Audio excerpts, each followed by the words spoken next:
Friends, আমি আজ আপনাদেরকে জানাবো কিভাবে কলার ভালো ফলন পাওয়া যায়, অর্থাৎ কিভাবে কলার বাম্পার ফলন পাওয়া যায় সেটা আমি আপনাদেরকে জানাবো।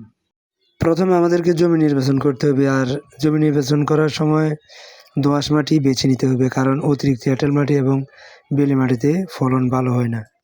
বর্ষাকালে যাতে পানি না জমে এই ধরনের জমি নির্বাচন করতে হবে। পানি নিষ্কাশনের ব্যবস্থা থাকতে হবে এবং কি প্রয়োজনে পানি সেচ দেওয়ারও ব্যবস্থা রাখতে হবে। গাছ প্রতি 10 কেজি গোবর সার দিতে হবে, আর সাথে 500 গ্রাম ইউরিয়া, 400 গ্রাম টিএসপি, 600 গ্রাম এমওপি দিতে হবে। তাছাড়াও মাঝে মাঝে প্রয়োজন অনুযায়ী সার দিতে হবে।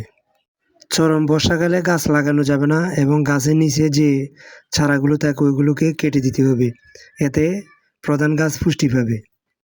কলা যখন মোটামুটি একটা পর্যায়ে চলে আসবে তখন নিচের চারাগুলো রাখতে হবে, এর আগে নিচের চারাগুলো রাখা যাবে না। আগাছা মুক্ত রাখতে হবে এবং কোনো পোকার আক্রমণ আছে কিনা সেদিকে খেয়াল রাখতে হবে এবং প্রয়োজন অনুযায়ী কীটনাশক ব্যবহার করতে হবে।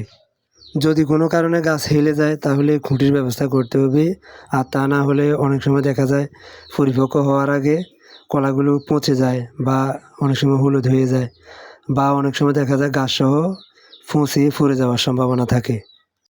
এভাবে সঠিকভাবে সবগুলো নিয়ম মানলে আমরা কলা গাছে বাম্পার ফলন ফলাতে পারবো।